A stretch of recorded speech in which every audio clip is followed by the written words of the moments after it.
Welcome into Around the Nation, the Cowboys show where every take matters, every point gets judged, and by the end of it, there will be one winner.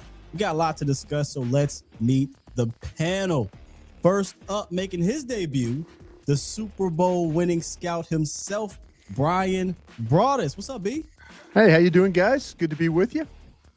And we got, making his third appearance here, Jeff Kavanaugh, All-City DLLS Cowboys. What's up, Jeff? Looking forward to going 3-0 on this show. A perfect 3-0 coming up. I think you're like 1-1. We'll see. Making their debut, Zach Lee from Double Move on YouTube. What's up, Zach? What's up? Thanks for having me on. I'm looking to start out perfect, 1-0. See, here we go. Good plan. And Joe Hoyt of the Dallas Morning News. What's up, Joe? What's up, dude? I'm hoping that the lack of a setup and the AirPods is going to give me a distinct advantage tonight, and I'm looking forward to it. And real quick, man, where are my manners, man? Brian Broaddus of Crown Global Media and 105.3 The Fan, among many other things that Brian does in his illustrious career. My bad, B. Thank you, sir. No problem. No problem. All good. All Gotta good. make sure we do the introduction correctly. Now, here is how this works for those who may be new to this entire setup. I will score the argument for each panelist, so you will hear this. And if things get out of hand, silence. They will be silenced with a mute button. And after 2 rounds, the top 2 will go heads up, Oklahoma drill style, to the showdown, and there will be one winner. Everybody got that? I'm pretty sure you did. Yes, sir. Let's roll. Let's get right into it, because there's a lot that has been happening, and like they do in the NFL, the opening drive sets the tone. So we are going to set the tone with our first 15. Here we go. Yeah, here we go. You look around on Twitter, you look around on ESPN, and you will see a lot of smoke right now around the Dallas Cowboys being aggressive and trading up, right? Mel Kiper, Todd McShay, Dane Brugler, all have the Cowboys trading up into the top 10 of the draft. And NFL insider Jordan Schultz also said that, he's been calling around and teams have been saying the Cowboys are trying to come up above them to get their guy. However, this is a team that historically sticks to their board. They don't normally do that, right? They stay patient, they sit back, and they let the draft come to them. They haven't traded up since, 2012 for proud Brian's guy, Mo Claiborne. So with that said, should the Cowboys trade up or stay patient on night 1 of the draft? Let's go around the nation, starting off with Mr. Broaddus. Yeah, they should absolutely trade up in this draft. I mean, when you start to look at the quality of the player, and this is just one of these drafts that we've done this all a long time.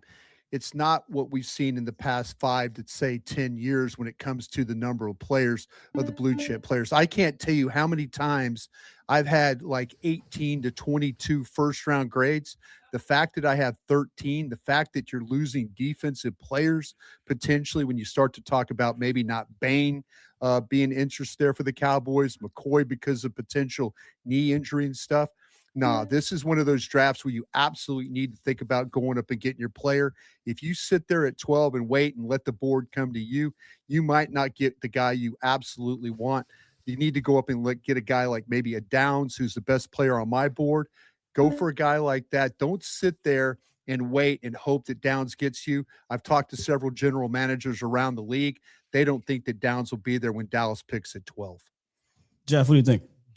Every single giant name in the draft industry today had them trade up for the same guy, and I've actually convinced myself that I love it. It's Sonny Styles. I think he's one of the 2 best players in the draft. I'm anti-linebackers that are off ball too early. I'm anti-safeties that too early of a spot.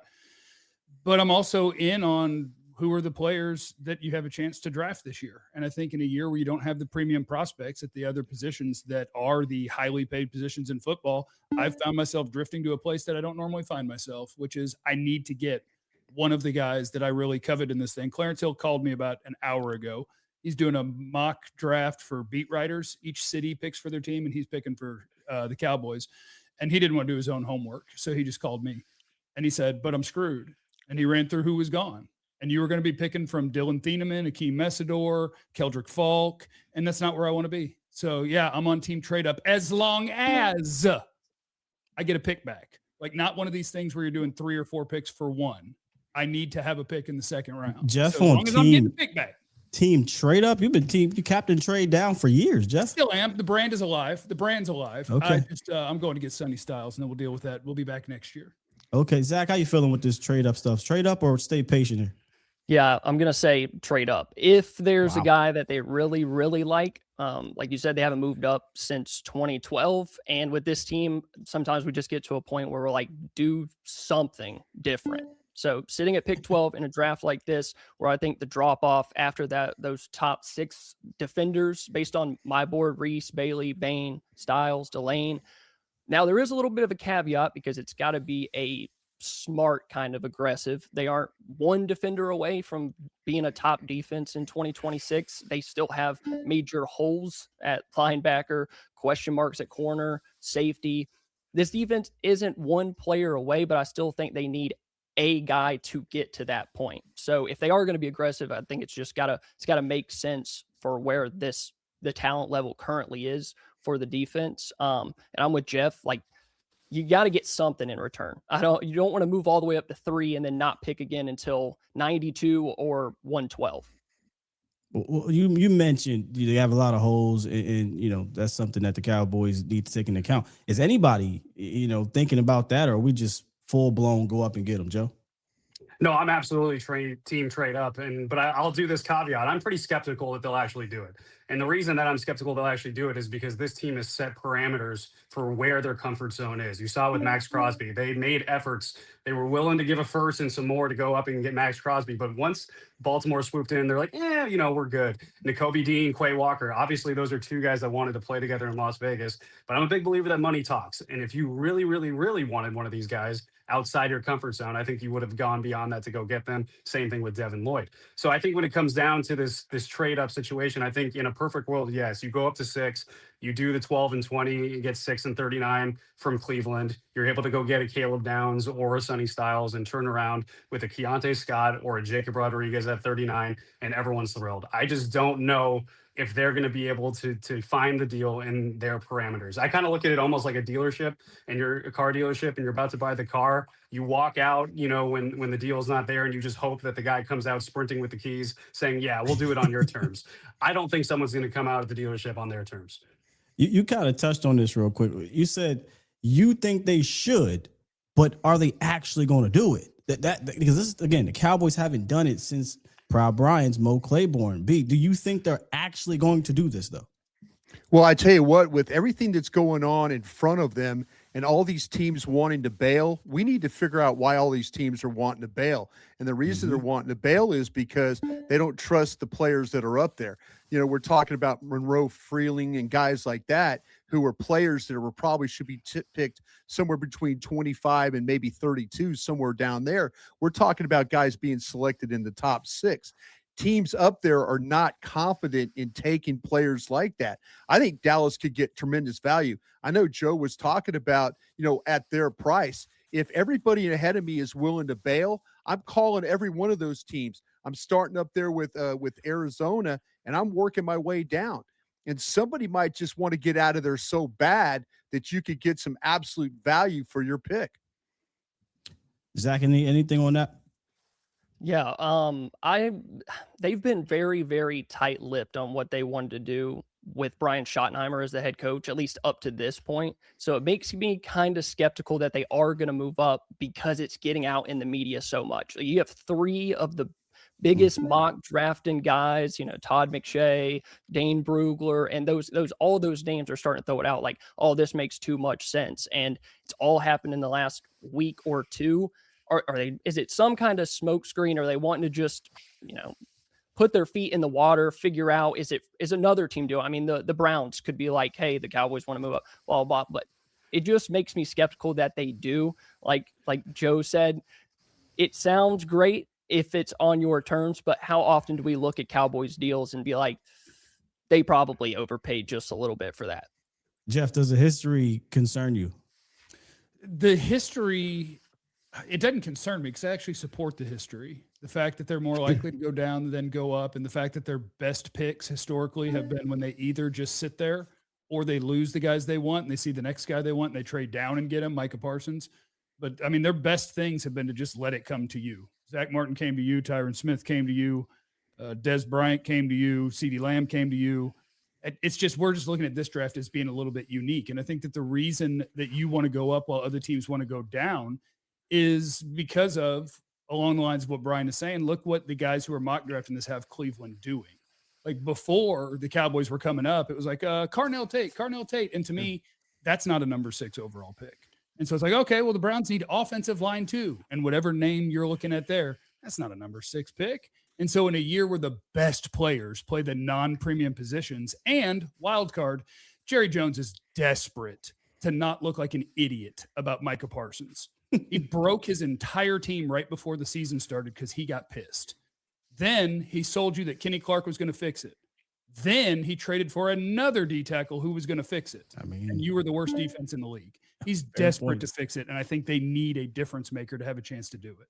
Joe, close this out because you started this whole thing. You don't believe they're actually going to do it, or you're just skeptical? I'm skeptical it'll happen because, to kind of Brian's point, everyone wants to bail out. And I think Cleveland, you better hope it's like a David Putney situation from draft day where you might be able to kind of get more than what is actually on the table there. Because I just think that with so many teams wanting to bail out, there's just not enough partners to dance moving up. And I think in terms of moving up as well, you start to think what other teams would be interested in prospects that could push someone up or back to the Cowboys at 12, where they could sit there and get their Zach Martin. I just don't see a lot of teams trading up for receivers or doing offensive linemen and pushing, either a Caleb Downs or Sonny Styles or Mansour Delane to 12. I think if they stick at 12, they're going to regret it. And I think that now we're talking the Akeem Mesidors or the Dylan Thienemans or guys or Falk as well, which we'll talk about later for sure. And I think that that's something that's a little bit concerning if you're a Dallas Cowboys fan. Gotta shout out PrizePicks for sponsoring today's video. And PrizePicks just dropped their season-long picks, or what they call NFL season. And what makes this tough, instead of just game to game, you're picking more or less on a player's stats for the entire year. We're talking passing touchdowns, yards, all of it. And the best part, it's still simple. You pick a couple players, choose more or less on their projections, lock in your lineup before the season starts, and now you're riding with that take all the way through the year. So let's do that right now. I'm going to give you all 3 season-long picks that I'm looking at for passing touchdowns. First up, Dak Prescott. More or less 27.5 passing touchdowns for the 2026 season. Smash the more here. Easy money. George Pickens is returning, and as long as Dak stays healthy, he's a lock for more than 27 touchdowns. Jaden Daniels, more or less 21.5 passing touchdowns. This one is a little more trickier since Daniels is coming off that injury or a bunch of injuries, has a new offensive coordinator, but I think they're going to have to lean on his arm a lot. So I'm going to go more here for Jaden Daniels on 21.5 passing touchdowns. And finally, you got Jalen Hurts, more or less 21.5 passing touchdowns. For A.J. Brown's sake, it better be more. But who knows if he's even going to stay on this roster for the entire season. Plus, you got Saquon Barkley still there, another offensive coordinator change, a bunch of drama surrounding his ability. I'm taking the less. It's only one season removed. He threw for just 18 touchdown passes, so it's not that far-fetched, ladies and gentlemen. So there you have it, my 3 season-long predictions. You can download the PrizePick app today and use promo code HMA to get $50 in lineups after you play your first $5 lineup. That's code HMA to get $50 in lineups after you play your first $5 in lineups. PrizePicks, it's good to be right. Every year the Cowboys tend to stick to their board, but every year there's also a few names that get tied to Dallas that make you kind of pause a little bit, right? Not because they're not good players, not because they don't have talent or anything like that, but because of fit or value or how you think they're going to be used. So I kind of want to start off with Zach here. Which projected first-round player concerns you the most for the Cowboys? So I think a lot of people are going to say Keldrick Falk, or at least a lot of people watching this video, because that's the name that everyone's kind of unanimously agreed on. But I'm going to say Akeem Mesidor, the Miami pass rusher, for a few reasons. All right. And I want to preface this with I liked his tape. College football playoff run was great. His 2025 season was really, really good. With that being said, when you look at a first round pick, you have to look at the value. Just turned 25 years old, which means by the time his rookie deal is over, he and his 5th-year options played out, he's going to be 30 years old. Trey Hendrickson is in year 9. He's 31 years old. He had 7 or more sacks just one time in 6 college football seasons. It took him 5 just to get to that number. His measurables, all of them are below average: height, weight, hands, arms, wingspan, all of it. So just everything combined kind of makes me hesitant to claim he is a round 1 guy, especially if we're just talking about Dallas staying put at 12 and 20, and that's the spots you would have to take him. And you just, an older pass rusher doesn't have as much room to grow theoretically, and has foot issues scattered throughout his college career. I just don't see the value in that. If we're talking about taking him in round 2, love the player there. Late on night 1, maybe you can convince me. Jeff, get in there.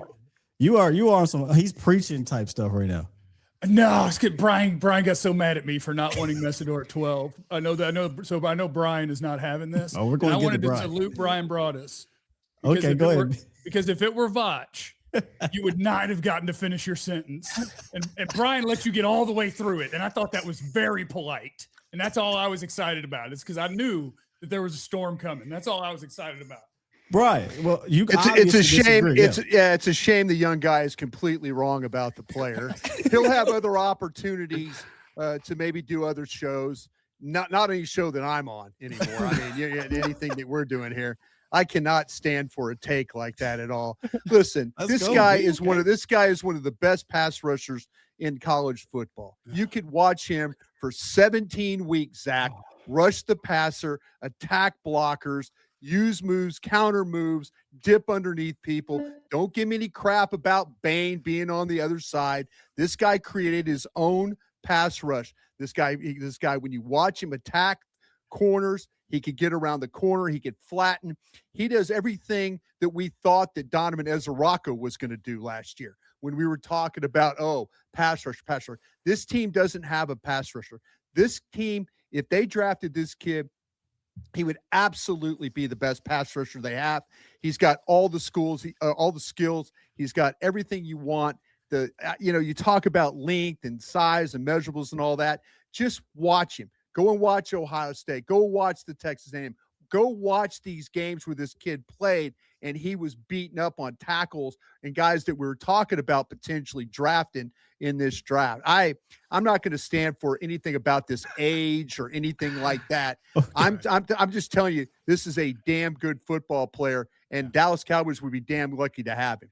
Okay, so then give me your player that does concern you for the Cowboys in the first round, V.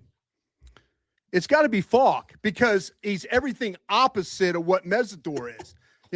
Like, didn't you just trade for Rashawn Gary? I mean, didn't you just get a guy? And we're stocking up. Now you guys can't even talk about it anymore about run defense because we play run defense with all these run defense guys. We don't have any pass rushers, but we'll forget that and we'll go ahead and take Falk, who is just like all the guys you have already. Falk is a good player, but when guys like Dane Brugler and stuff are guys who are doing this, and NFL guys are telling me they're like, well, maybe he'll never be a double-digit pass rusher and a sacker. Come on, what are we doing here at 12? We're taking a guy that's a run defender? No, not on my watch. They take Falk. I would be really disappointed in that. Joe, who's the guy that concerns you the most for the first round? Yeah, first off, let the record show that I did a 7-round mock the other day where they kind of got wiped out and they had to stick and pick at 12. And I had them taking Akeem Messidor, Brian, at 12 overall because I do think that they like him. And I think that they need some kind of pass rush ability there from an instant impact standpoint. And one other part about that, I think we look at the age as something that's a real bad thing with some of these guys. I think this is the last chance you're going to ever have to have 6 of your guys who are 24, 25 because of COVID. And I think for a team that has an instant impact need, you want guys that are ready to go and ready to roll. And I think Akeem Messidor fits that. The same reason why I agree with Brian once again, Keldrick Falk has to be the choice because it doesn't align with what they've said. They said they don't want redshirt players, right? And obviously Keldrick Falk is someone who's healthy, who's young, and has a lot of potential. But I think with his developmental path and what they're going to have to ask of him here in Dallas and the lack of the instant impact ability, that is a redshirt player, in my opinion. You need someone who can come in right away and be someone that is an instant impact guy. And I just don't think that Keldrick Falk is someone in terms of being a versatile guy that can play down the line in multiple positions. I think that if that's your calling card with him, if it's the calling card of, hey, he was asked to do a lot of unselfish things at Auburn, that's not going to do it for me, to be honest with you, at 12 overall. Jeff, you still got to give us your guy that concerns you. Well, first, I want to congratulate Akeem Mesidor on a great college football season. And thank God he got his 6th year, because if you had to draft him after 5, you probably wouldn't have drafted him at all. And so what a great job by him to get himself drafted this year. I thought that was incredible by him. You're gonna when you watched him play, tell me what you saw. Do I get a point for that, Sky? I drew somebody got you. offsides. Isn't that like a penalty? Do I get a point for that? I'm just asking the question here. I like I'm Mesidor. asking a Mesidor question. 20 would be fine by me. I like Mesidor. And so I don't want to repeat an answer because mine would be Falk too. And so I'm just going to argue with myself. Okay. And I'll say Avion Terrell, who I loved his tape. I am a little bit weirded out by the fact that you ran 240s at your pro day and then told us your hammy was acting up on the first one, but the second one was faster. And so now you're an undersized corner who didn't run well. And so it just makes me a little bit uneasy. And I love him. I like, just on tape alone, I would have Avion Terrell as a top 14 player in this class. I'm just trying not to give the same answers. What if he didn't run? What if he didn't run? What if he did? What if he pulled a Will Johnson on you and just didn't work out at all? Then it would have been fine. Look, I'm just trying to be creative and find an answer because you guys took the answers. So okay? nobody has McCoy here? Well, I don't think it's an option. I don't think it's an option, to be honest. Yeah, McCoy's I think McCoy is the tough one because I should say McCoy, but it's just like that one's something that I feel like where I sit, this is what I do with McCoy. Like, I have no idea. I can tell you what he looks like on the football field. I can tell you that what I saw from his pro day, I thought looked good. And I would be like, yeah, let's pick that guy. I don't wear a cowboy hat and hold up the MRIs with a monocle and then tell you, oh, that looks degenerate. Oh, I don't know about. And so I just have no idea. And maybe that is the answer because I have no idea. Maybe that is the guy I'm the most uncomfortable with. All right, let's go on the other side, man. We talked about who concerns you. Who's the one prospect that would instantly change how you view this roster? Let's start with Joe. You know, Jeff, you were talking about Avion Terrell, and I do appreciate your creativity, but, you know, you have a show called Trust the Tape. So I just want to say, with Avion Terrell and his speed, trust the tape. I think the instant impact guy that would change things for me is got to be Caleb Downs. Caleb Downs is the #1 player in this draft, in my opinion. He is someone that, from a versatility standpoint, has done things at Alabama that is different than what he did at Ohio State. And I keep saying this about Caleb Downs. As someone who went to a Big Ten school, I watched a lot of Caleb Downs recently, you know, just watching games. And this is someone that you felt. And, you know, usually when you say that about safeties, you're like, oh, okay, it's either they're just a big hitter or their defensive line and linebackers are so poor that these guys are just making a million tackles and their name is always being called. Caleb Downs is not that. Caleb Downs is someone who's a difference maker. I felt him more than Sonny Styles on that team, to be honest, in terms of what he was able to do from a playmaking standpoint. Caleb Downs aligns perfectly with what Christian Parker wants. He wants someone with versatility. He wants someone who could be a quick processor. He wants someone that can play all over the field and help everyone get aligned. This is someone that would be a home run pick and would be the foundational piece of Christian Parker's defense moving forward. Brian, who's the guy that changes this roster for you here? Yeah, you know, I mean, Downs is the obvious answer for me because I do have him in my stack as my #1 rated player. But I'll tell you what, I think I made this big, huge rant about Mesidor, but you find a way to get David Bailey on this team, you're making a big difference there. I mean, you feel like that maybe with what they did at safety in the offseason, that maybe that could kind of get you into a better spot than where you were playing before defensively. They were so bad up the middle. They got better at defensive tackle. The linebacker play needs to be taken care of. You know, the safety play, all those things were, I think, to me, kind of got a little bit better in the offseason. But you add David Bailey to this team, now you have a guy that legitimately causes offenses problems. The way he breaks down tackles, the way he's able to bend, the way he's able to finish. He could retrace steps. I mean, he's a guy that, to me, when you watch that, when you get teams in passing situations, this guy's a finisher. Now, a little bit light, maybe playing against the run, but hell, we got a team full of run defenders now. So let's find a way to get a guy like a David Bailey on this team that can make a difference. Jeff?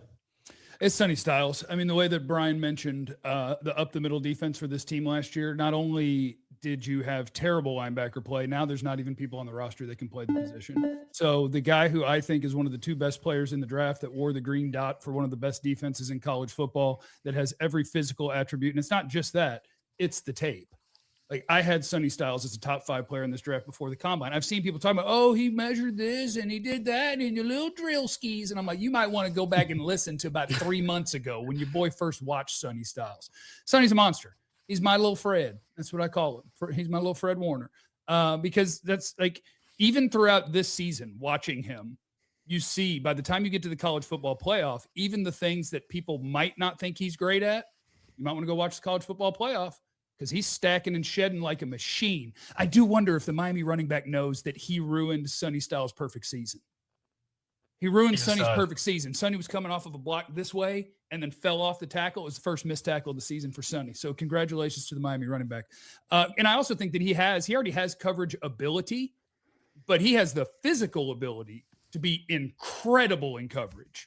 You want to have somebody drop out all the way up the seam with a slot receiver or a tight end? That's fine. I'll run with him. There's no window to throw here. Sonny Styles is awesome. Sonny Styles changes thing here. And you don't have anyone to line up and play right now.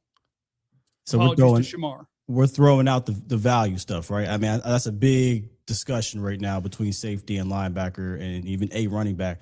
The value chart has to get thrown out the window with this draft, correct? Yeah, you just have to light it on fire this time. And it's a wonky draft. It's a wonky draft. I like David Bailey. David Bailey's not a totally clean prospect. Ruben Bain, who I have as my top edge guy, isn't a totally clean prospect. You're not going to pick a wide receiver. Plus, I don't think there's one worthy of a top 10 pick in this draft.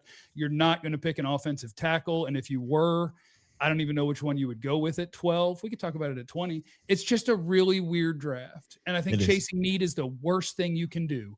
Chasing need at a non-premium position in a trade up is 3 times the worst thing you can do. And I'm condoning it. Well, Zach, who's your guy that changes this roster, man? I'm going to go with Sonny Styles, too. And I'm going to blame it on one person, and that is watching Kenneth Murray play football for my favorite team. I have never seen linebacker play so abysmal in my entire life. And as bad as it was, they still haven't really tried to fix it. Now, whatever comes after the drafts, whether that's trades or they draft a linebacker in this one, as it stands right now, that room, it doesn't have NFL players. Barely has bodies. They don't have any guy. All of the other positions I can kind of sell to myself that we can get by on the season. Corner, they have Bland, they have Revel. On the edge, Rashawn Gary, change of scenery. Still a pretty good run defender. Donovan Ezaraku, let's hope he gets healthy. There's hope at every single spot. But when you look at linebacker, DeMarvion Overshown seems like a great guy, great football player, all that. He just hasn't played a full NFL season in 3 years. What makes you think he's going to do it in year 4? Shamar James, 5th round pick. He's undersized. He's 220 pounds. And their linebacker 3 right now is second-year undrafted free agent Justin Barron. So Sonny Styles just instantly makes that room much more respectable as soon as he's on the team and fills a massive question mark.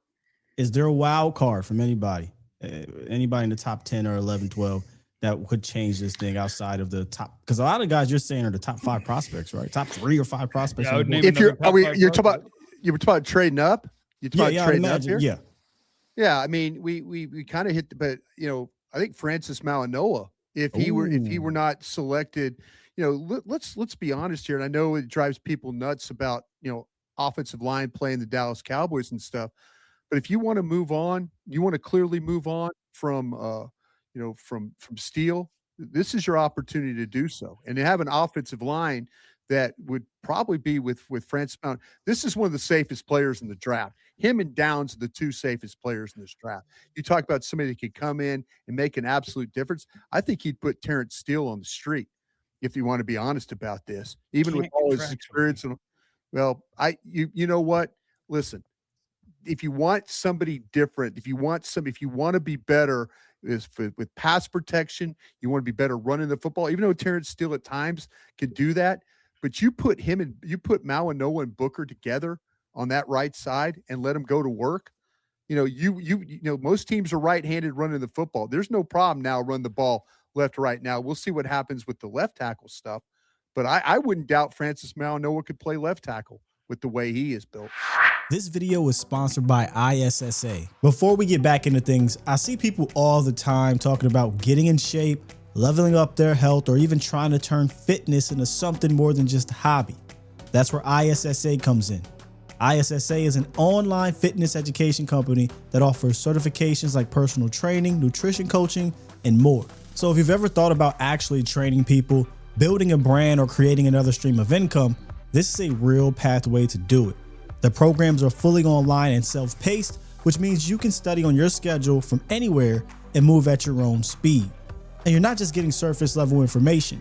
You're learning things like program design, proper training techniques, nutrition fundamentals, and how to work with real clients. They also provide resources to help you get started after certification, so you're not just learning, you're preparing to actually apply it. Whether your goal is to get right yourself or eventually help others and build something of your own, ISSA gives you a structured way to start.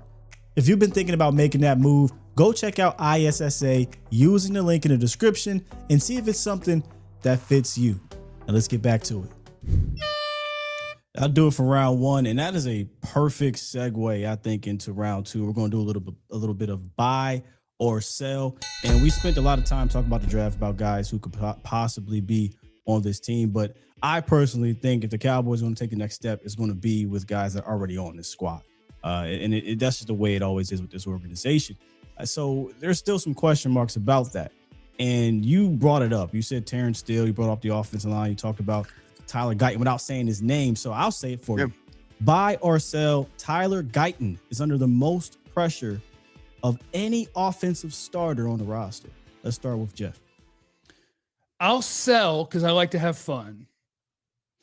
Just because first round picks, like his contract's guaranteed. What's going to happen? He's not going to be the starter anymore. That's fine. I'll find somebody that's better, and then we'll be playing better football. Well, Jeff, we've seen them get rid of him, though. We've seen them get rid of first round, Taco Charlton, things like that. You could. Yeah, if it's possible. Okay. I want to go Jake Ferguson. Ooh. I want to go Ferg. Because he is a guy who becomes movable after this year. And if my tight end continues to be in a league where the average has to be 9.5, 10 yards a catch for a tight end, and my guy is doing 7 and not breaking any tackles and not being the guy that I thought he was becoming, I want to put, maybe it's not even that he's under the most pressure. It's just the most from me. Because do you worry about his, do you feel like his health had it something to do with this, coming off the injuries that he did? Yeah, I think he was never the same when he came back from the concussion, and then he had other stuff that hurts, and all that can go together. And to say that going into this year, if you are able to make more dynamic plays, if you are able to run through some tackles, if you're able to do those sorts of things, then you can feel really good about this. Where we sit today, I think if the board falls a certain way, you should be talking about Kenyon Sadiq at number 20. Oh, sure. Absolutely. So I'm looking at Jake Ferguson with a wonk eye. I'm looking at him with a sharp eye and with a wonk eye. And I'm saying, if you're going to be 3 yards in a cloud of dust, I need something more than that. I have such an opportunity for the tight end of the Cowboys to be a monster. We want to run the ball. We got 2 all-pros out here. You got all the room in the world to be a monster. Man, so if he's a 7-yard per catch guy, I'm looking for a tight end.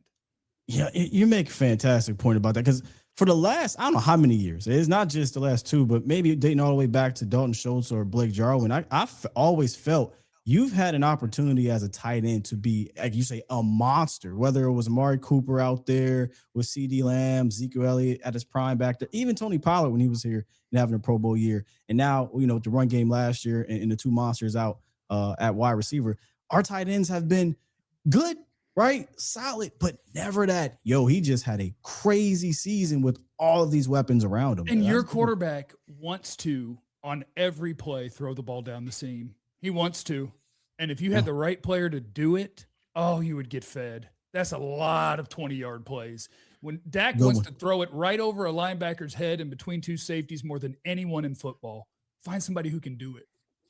Zach, do you buy or sell Tyler Guyton under the most pressure of the offensive starters? I'm going to buy that just because you look at the offensive side of the ball, and I think if if there's a reason that this offense fails in 2026, it's going to be because they can't hold up in pass protection. Dak Prescott, CeeDee Lamb, George Pickens, Ryan Flournoy, like there's so many weapons, and those two receivers are going to be able to do damage if you give Dak time. That's if both of the tackles hold up. And then Terrence Steele, he got his money. He got the second contract. He even took a pay cut to stay around here. He's done all of the things. Guyton hasn't done any of that yet. Yeah, he was a first-round pick. It was guaranteed. But they've given him every single chance to win the job, to be out there on the field, and he's just got a lot to prove to fans and the front office. We're going into year 3 already, which sounds crazy. And to Jeff's point about Jake Ferguson, I wonder if they want to be right more on their draft picks, or they want to be more right on who they pay, because that payday came after the Micah deal. The whole Micah thing went down there. Like, we're going to pay Jake Ferguson. They want to be more right on that, or Tyler Guyton, drafting him at pick 29. I just don't think Schottenheimer, or really anybody inside the organization, is going to be too happy if they can't keep Dak upright with all the talent that they have on offense. Even if their defense is giving up 50 points, we better put up 51. It's kind of the mindset, and if they can't do that, it's going to be bad for Guyton. What you got there, Jeff? I just want to do a little back pat to myself. As soon as they traded Micah, I said Jake Ferguson's about to get a contract extension. It's what the Cowboys do. They do. They immediately, when something goes wrong, call a guy that they know will accept whatever they put in front of him, and he was the best candidate. Jake Ferguson was getting that contract extension the minute they traded Micah. Is he cool? Huh?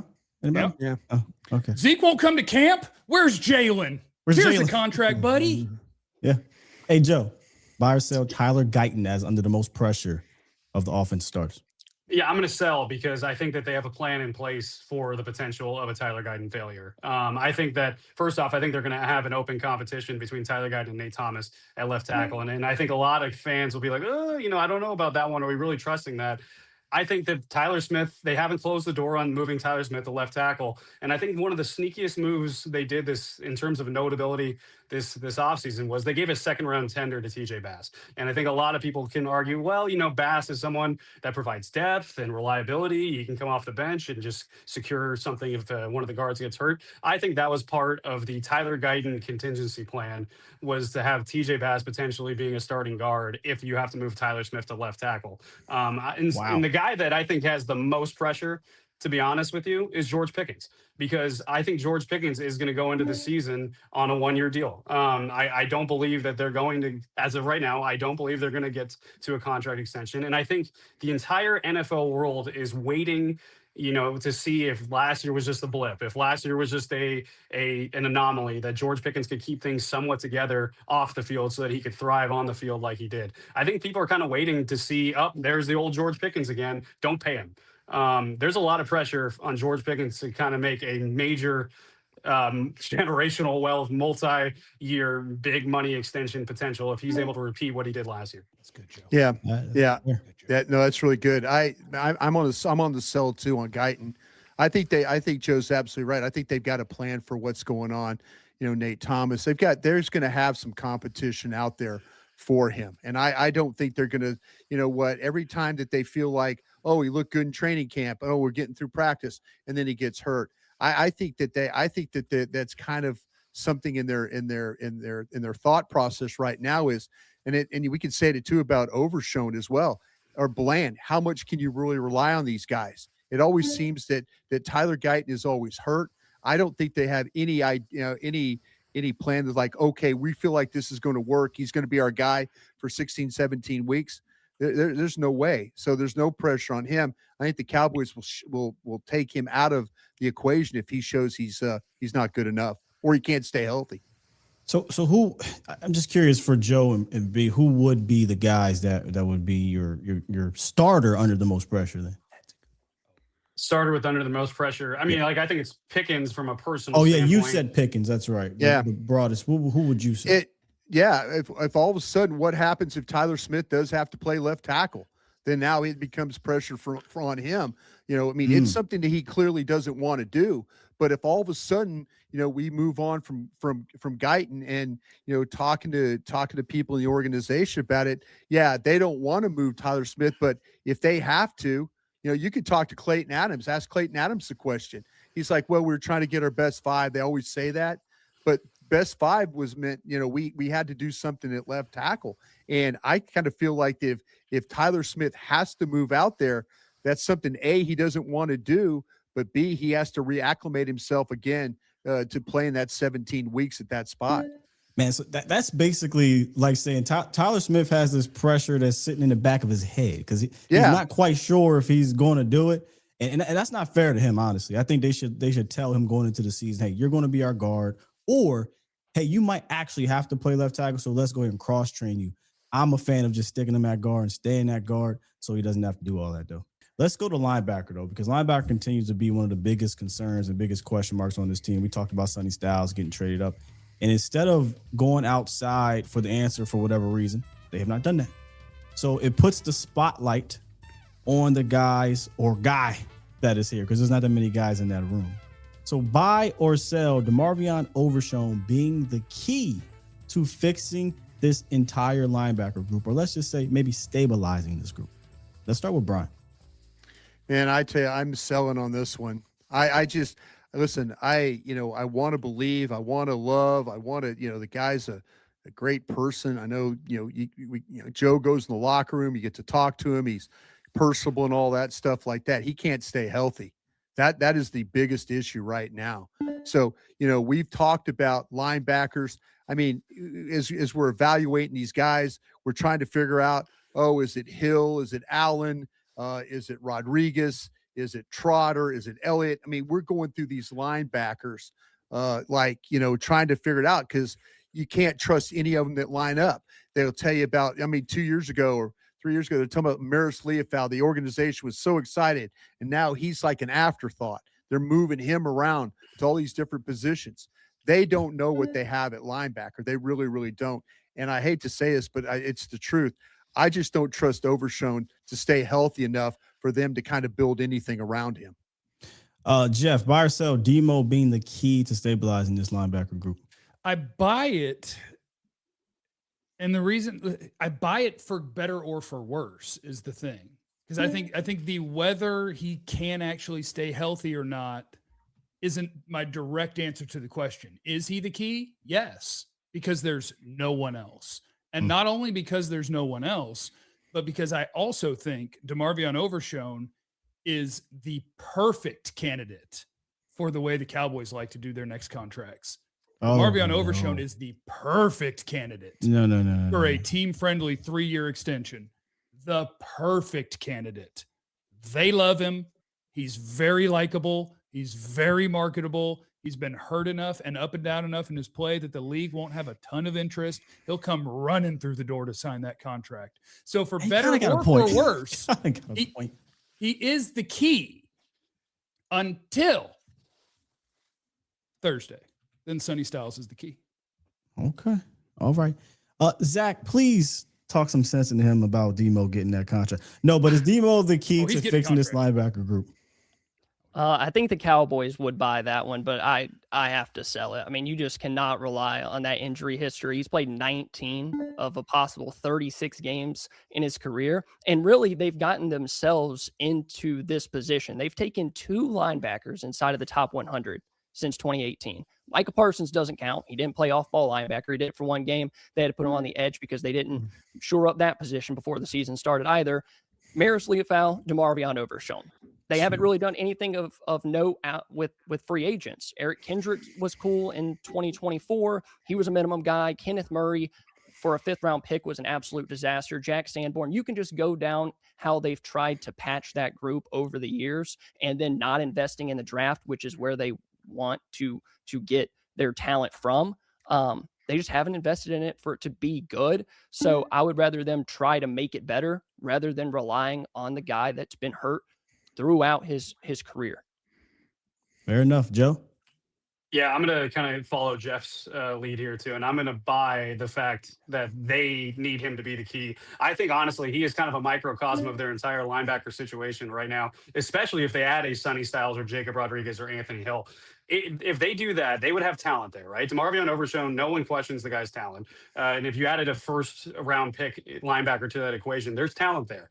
But that is a lot to put on someone that does not have a stabilized career so far. That's a very unstable linebacking core moving forward. If that's what you're relying on, in addition to Shamar James and Justin Barron, you're one injury away from Justin Barron potentially making a lot of plays and being counted on, right? And I'll say this: I kind of talked about the Tyler Smith contingency plan earlier. I do think that they have a George Pickens like contingency plan in mind at linebacker where, hey, if Tedero McMillan falls to us, great. We don't need to go get George Pickens. We're good, right? Well, if Sonny Styles is the Dallas Cowboy after Thursday, great. We're fine. If that doesn't happen, maybe you turn around and go re-engage talks with Jordan Brooks, maybe Bobby Wagner or something to that effect, who they have not really talked to yet, but maybe they revisit Bobby Okereke or some kind of veteran out there too. I wonder if that's part of their contingency plans. That's actually a good point there. Closing arguments here as we are about to approach the final bell. Anybody? I think you can't count on Marvin Overshown and a rookie being the only guys at linebacker. I think you should probably draft two, honestly, this cycle, or you have to go out and get a veteran as well. It's too important of a position, especially with the alignment issues they had last year. Jeff? Captain Trade Down, if you end up picking at 12, I need you to know that Captain Trade Down does ride again. He rides at 20, and that is how you end up with one of Anthony Hill, Jacob Rodriguez, CJ Allen, because Captain Trade Down back in the fold. You pick him somewhere in the which one of those linebackers that you just mentioned will likely not be there if you trade back? Oh God, if I lose a point for having no idea, take a point away. I have no idea the order those guys go in. No idea. I think the guy that's likely gone. And it's interesting. There's people that having questions about Rodriguez, but you hear a lot of buzz about him late in the first round. And me personally, I've got it Hill, Allen, Rodriguez is how I have it. But I wouldn't be surprised if somebody took a guy like that, took Rodriguez in the back end of the first round. Because I did a deal with the Giants with their .com site, and I gave him CJ Allen at 37 is what I did. I think they're all going right around 37 together in a pack. in a pack? Yeah. All right, ladies and gentlemen, we have the scores in for the showdown. We got Zach Lee, double move on YouTube. If y'all don't know who he is, y'all should know who he is. Making it in his debut. And yes, El Jefe, Jeff Kavanaugh, just inched out Brian Broadus by 1.15 to 14. Brian was on fire first, and then Jeff kind of came back there. So we got Jeff versus Zach in the showdown, man. So this ought to be very interesting and fun. But let's go ahead and close this. Go ahead. Can I claim some bias potentially here, Sky? Because I think you took out the two guys that said Akeem Mesidor could be a good option here, and I think that there's some bias. A good decision, really. I'm a little hurt. Good decision. That's all. I have nothing against Akeem, left or right. So either way, I'm good. Hang on just a second here, boys. I gotta get something. Uh-oh. Oh no. Is it a big suck it sign? Oh, is it your Super Bowl win? Yeah. Super Bowl, game ball for me. That's Super Bowl right here. I got a flag football national championship trophy in the garage. Through your ATN ring. You got to silence Brian for that one. All right, let's get into this showdown, ladies and gentlemen. Jeff Kavanaugh versus Zach Lee of Double Move. I'm gonna get right into the question because last week we talked about what is something that this team or players or fans are underestimating. So I want to go the exact opposite here. What part of this team are we overestimating at this very moment? Go ahead, Zach. Let's start off with the rookie. I'm going to say the defensive coaching staff. Simply because you have a young coordinator, hasn't called plays, has a staff of guys that have coached in college, haven't coached in the NFL before. And as much as coaching matters, you can't sit there and act like not going out and getting better with talent is a good idea. Like we heard Jerry Jones say that their biggest acquisition was Christian Parker as a defensive coordinator. Now, I'm not saying it's not going to work. I actually think Christian Parker is going to be a great addition.